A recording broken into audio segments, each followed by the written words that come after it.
The world has two kinds of mothers, those who carry their children in their wombs and those who, like me, open their hearts to a child no one else wanted, raising them as their own. But love, my dear, doesn't always mend every wound. Sometimes, it's that very love that blinds us, that nearly costs us everything.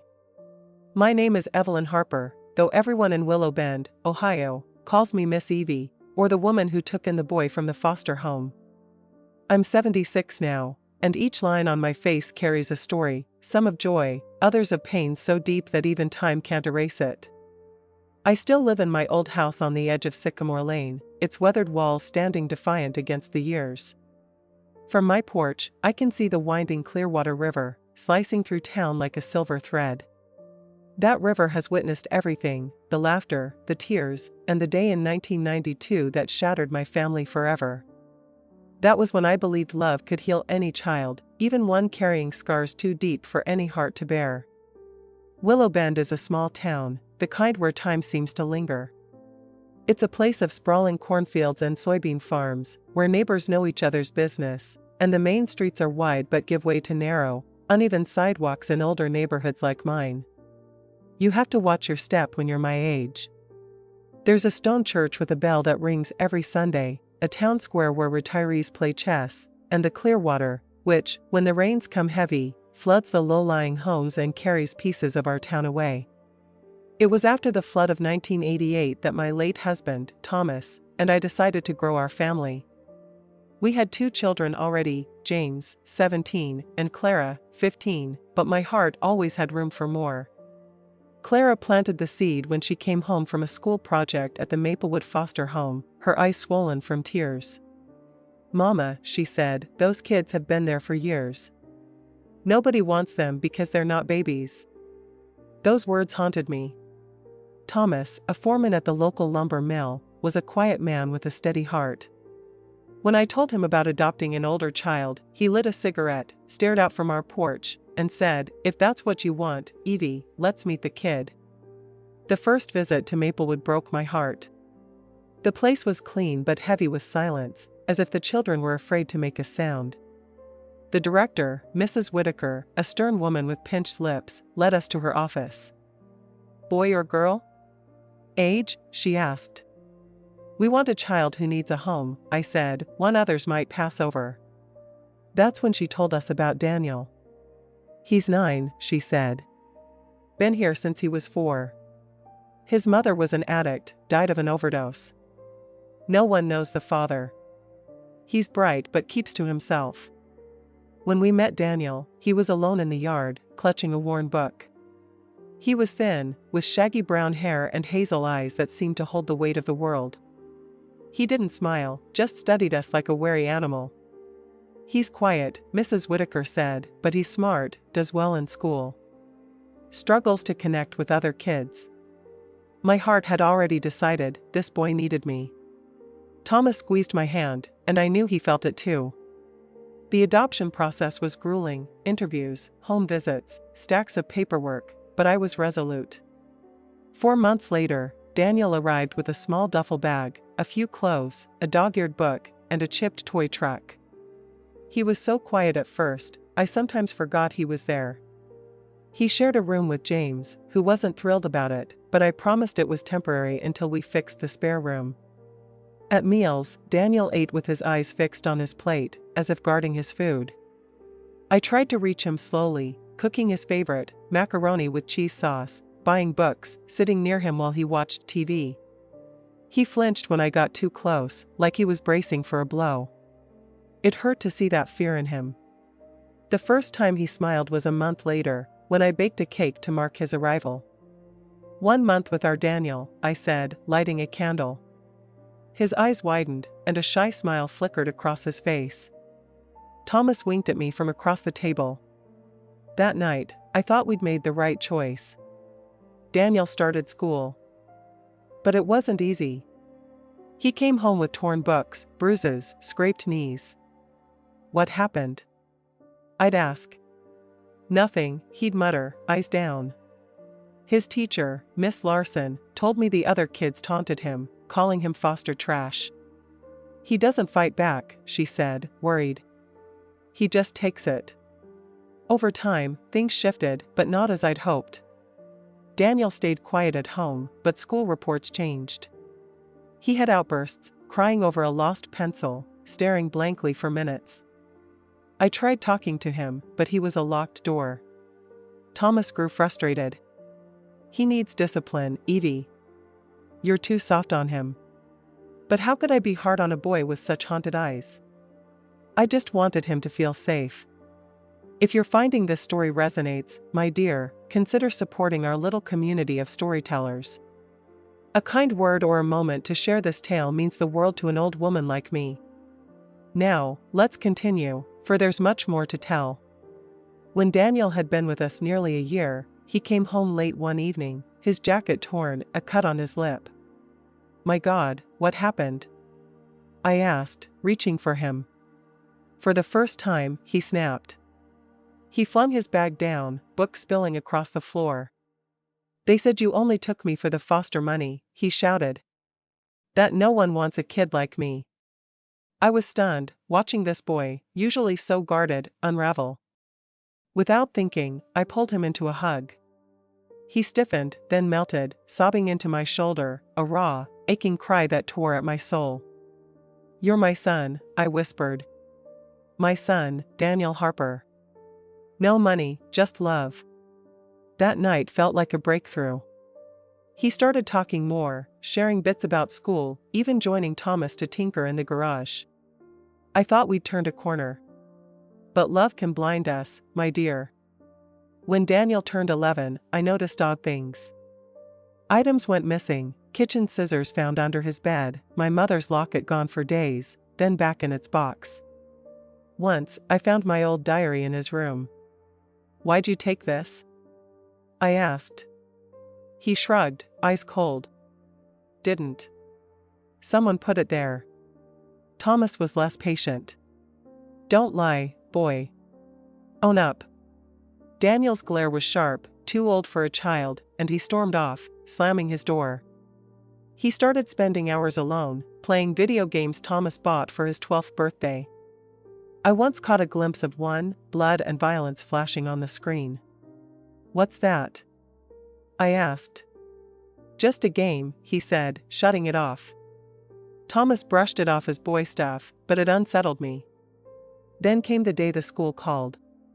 Daniel had skipped classes for 3 days, though he left each morning in his uniform. When I confronted him, he lied, then admitted to avoiding bullies. Why didn't you tell me? I pleaded. You wouldn't get it, he yelled. You think everyone's good like you. The world's not like that. Thomas overheard and nearly struck him, but I stopped him. Hitting won't fix this. Daniel fled, returning at dawn, clothes filthy, eyes wild. I found cigarettes in his pocket while doing laundry and wept. What was happening to my boy? Thomas wanted stricter rules. I wanted to understand him. A counselor at the community center said Daniel's anger stemmed from abandonment, testing us to see if we'd leave him too. I vowed to be patient, to prove we were his family. But adolescence brought more changes, new clothes, gelled hair, and, under his mattress, magazines that made my stomach turn. They weren't typical teenage fare, they were graphic, disturbing. Thomas dismissed it, but I couldn't. Then I caught Daniel staring at me, long, unsettling looks that felt wrong. I told myself it was my imagination, but deep down, I knew better. One day, I walked into the bathroom without knocking and found him holding a photo of me from my youth, taken from the living room frame. He dropped it, the glass shattering. What are you doing? I asked, heart pounding.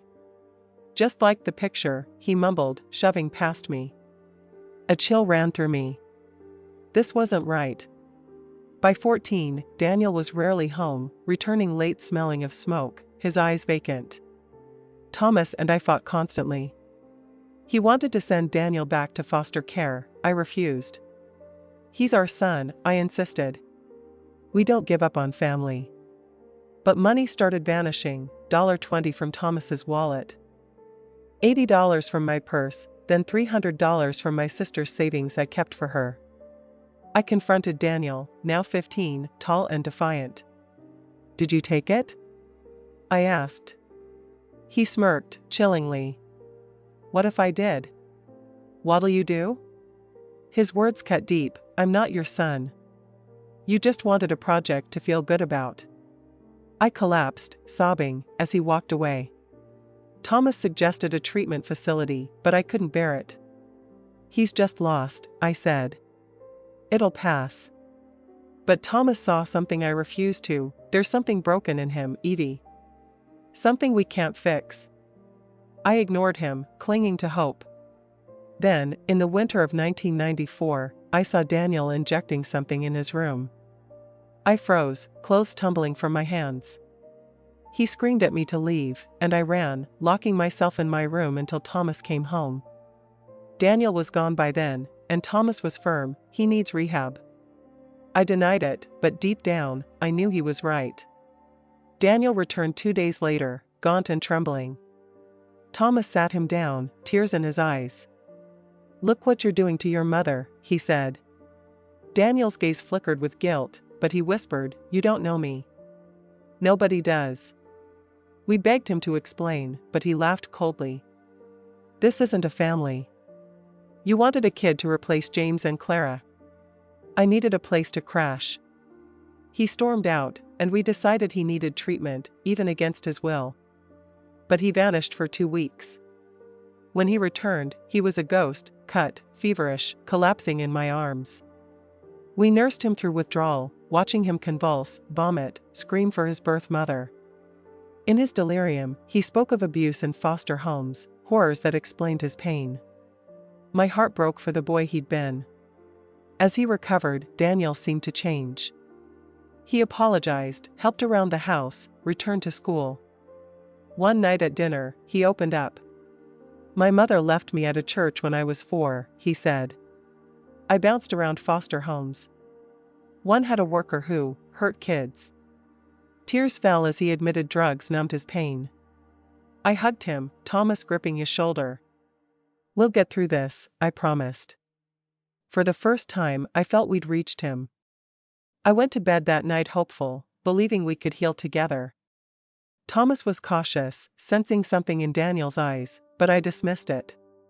It was trauma, I told myself. He'd get better. That hope lasted until late October 1994. A storm was brewing, the air thick with coming rain. Daniel was quiet at dinner, his eyes lingering on Thomas when he mentioned leaving early for work. After dinner, he said he was studying. Thomas watched the news, and I cleaned the kitchen, then prayed my rosary, grateful for our progress. I fell asleep to the rain, a heavy downpour that cloaked the house in sound. I woke in the early hours, a prickle on my neck, as if someone was watching. The rain had stopped, leaving a heavy silence. A shadow moved in the dark, and my heart raced, thinking it was an intruder. Then I saw him, Daniel, standing by my bed, his eyes cold and too intense, not my son's eyes. Daniel? I whispered, trembling. He didn't speak, just stared, and in the dim light, I saw something that stopped my breath, a physical arousal no mother should witness. Fear choked me as I tried to sit up, but he pressed a hand over my mouth, his voice a low hiss, Don't wake Thomas. I don't want to hurt him. Terror seized me. This was my son, the boy I'd loved for 6 years, now a stranger pinning me down. I struggled, but he was too strong, climbing onto the bed, his weight crushing me. I've always wanted this, he whispered, words that burned like acid. I clawed at him, tears streaming, desperate to wake Thomas. For a moment, his eyes flickered, as if he might stop, but the darkness returned, and he yanked at the sheet. Then Thomas woke, his voice thick with horror. What the hell is this? Daniel froze, but didn't move. Get off her! Thomas roared, tackling him to the floor. They fought, the lamp crashing, glass shattering. Call the police! Thomas yelled, pinning Daniel's arms. I couldn't move, frozen by the nightmare unfolding. Daniel broke free, grabbing the broken lamp and striking Thomas's head. Blood trickled down Thomas's face as he slumped, stunned. Daniel stood, smiling, a cruel, inhuman smile. "See what you made me do," he said. "If you'd stayed quiet, this wouldn't have happened." Instinct surged. I bolted from the bed, dodging Daniel, and ran, screaming for help. He chased me, stumbling in the dark, but I reached the door, fumbling with the lock, and stumbled into the street, barefoot in my nightgown. Neighbors emerged, Mr. Callahan, Mrs. Reed, drawn by my cries. Mr. Callahan and his son rushed into the house, but Daniel had fled over the back fence. Thomas sat on the couch, bloodied but alive, his eyes hollow. The police arrived, Sheriff Dawson, a family friend, struggling to believe my story. "Daniel? That shy kid?" he asked. I couldn't speak the truth aloud, couldn't name the horror. They searched for Daniel, but he was gone. Thomas needed stitches, and we returned to a home in ruins, broken furniture, bloodstains, a family shattered. I couldn't sleep, jumping at every sound, fearing Daniel's return. Thomas checked locks obsessively, his strength eroded by guilt. 3 days later, Sheriff Dawson called. They'd found Daniel in an abandoned shed by the river, overdosed, barely alive. He tried to end it, the sheriff said. He's in the hospital, then heading to a psychiatric facility in Dayton. Despite everything, my heart ached for him, the boy I'd sworn to save. We visited him in the hospital. He was sedated, handcuffed, unrecognizable. I held his cold hand, whispering, "Why, son?" No answer came. At the psychiatric hospital, a doctor explained, schizophrenia, antisocial traits, worsened by drugs. He likely had these issues when you adopted him, he said. They surfaced over time.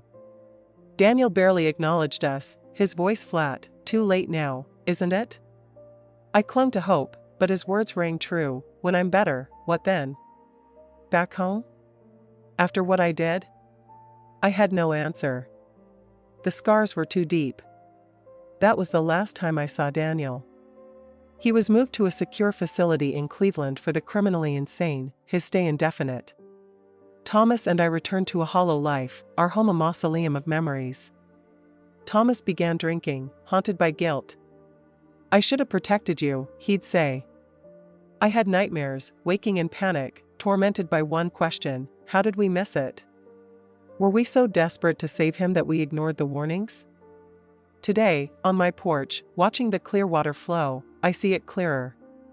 Time doesn't heal, but it teaches. Thomas died in 2003, his heart giving out, burdened by grief. James and Clara supported us, but carried their own guilt for being absent. Daniel remains institutionalized, stable but never free. I haven't visited since, unable to face that night again. Yet I ache for the 9-year-old boy who clutched his book, who was, for a moment, my son. Love doesn't fix everything, my dear. Some wounds need more than a mother's heart. If you see signs, empty stares, lies, cruelty, don't ignore them. Trust your instincts. Some souls carry a darkness no love can light. Forgive, but protect yourself. If you're struggling with a child like Daniel, seek help before it's too late.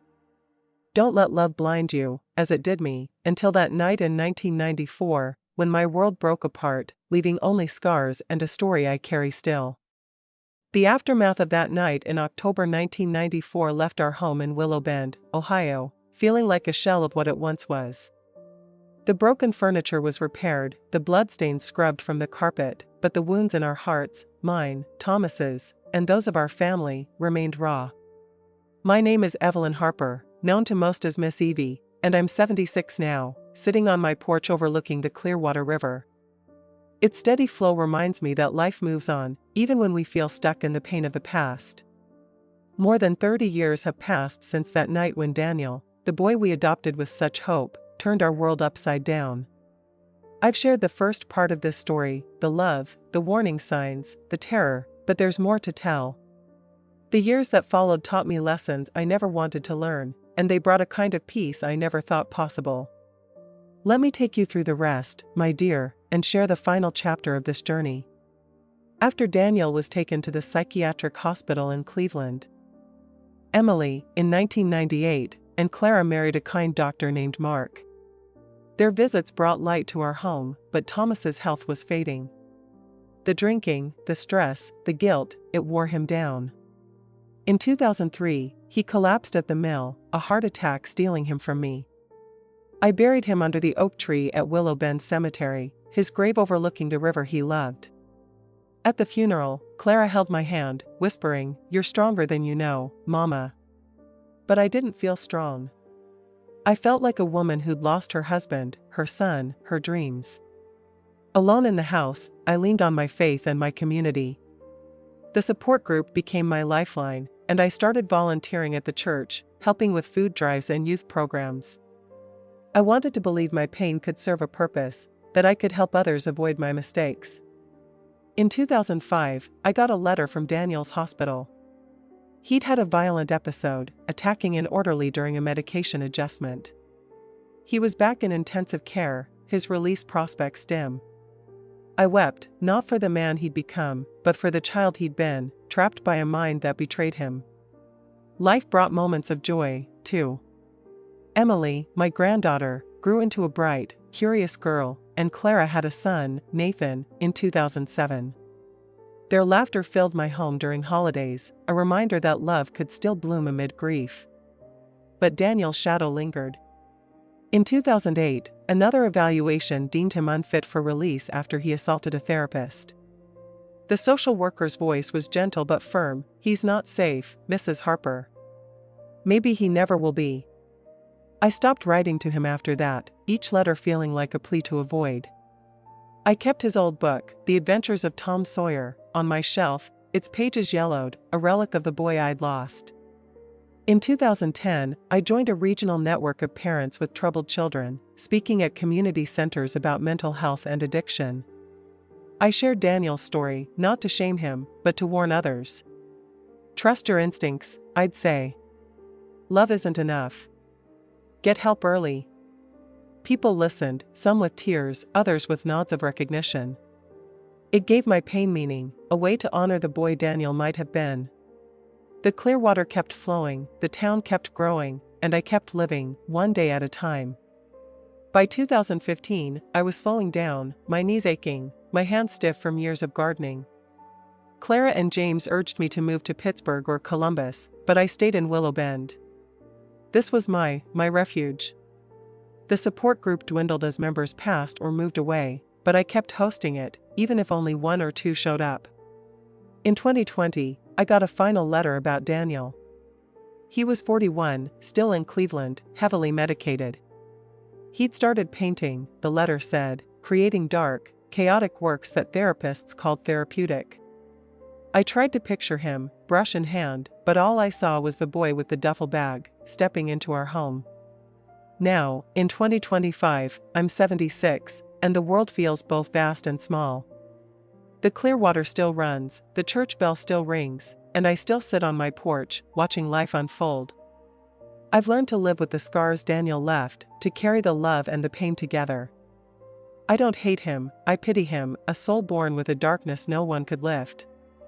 I forgave him long ago, not for his sake, but for mine, to free myself from the weight of that night. My grandchildren, Emily and Nathan, are my joy, their voice is a balm to old wounds. Clara and James visit when they can, and we talk of Thomas, of the good times, of the family we built despite it all. Last month, I made a decision. I drove to Cleveland, my first visit in decades. The hospital hadn't changed much, same peeling paint, same heavy air. Daniel, now 46, sat in a common room, staring at a canvas streaked with red and black. He was gaunt, his hair graying, his eyes dulled by years of medication. "Daniel?" I said, my voice trembling. He looked up, and for a moment, I saw recognition, a spark of the boy I'd known. "Mom," he whispered, then looked away. We didn't speak much. I told him about Emily and Nathan, about the river, about Thomas's oak tree. He listened, nodding, his hands fidgeting. Before I left, I placed The Adventures of Tom Sawyer on the table. "You loved this once," I said. He touched it, his fingers tracing the cover, but said nothing. Driving home, I felt a weight lift. I'd seen him, not to reconcile, but to close a chapter. Daniel would never leave that place, and I'd never fully understand why he became what he did. But I'd done all I could. Back in Willow Bend, I sat on my porch, the river glinting under the sun. I thought of the lessons I'd learned. Love isn't a cure-all, signs must be heeded, instincts are truth, some souls are broken beyond repair, forgiveness is for the forgiver. I thought of the mothers I'd met, their stories mirroring mine, and I felt a quiet strength. My life, marked by tragedy, was also rich with love: Thomas's steady hand, Clara's laughter, James's pride, Emily's curiosity, Nathan's grin. This is my final chapter, my dear. I don't know how many years I have left, but I'm at peace. I've shared my story to help others, to break the silence around children who become threats, to remind you that you're not alone. If you're struggling, seek help, don't wait, as I did. Love fiercely, but see clearly. The clear water flows on, and so must we, carrying our scars, our stories, our truths. Thank you for listening, for letting this old woman unburden her heart. May your home be filled with light, and may you find the strength to face whatever shadows come.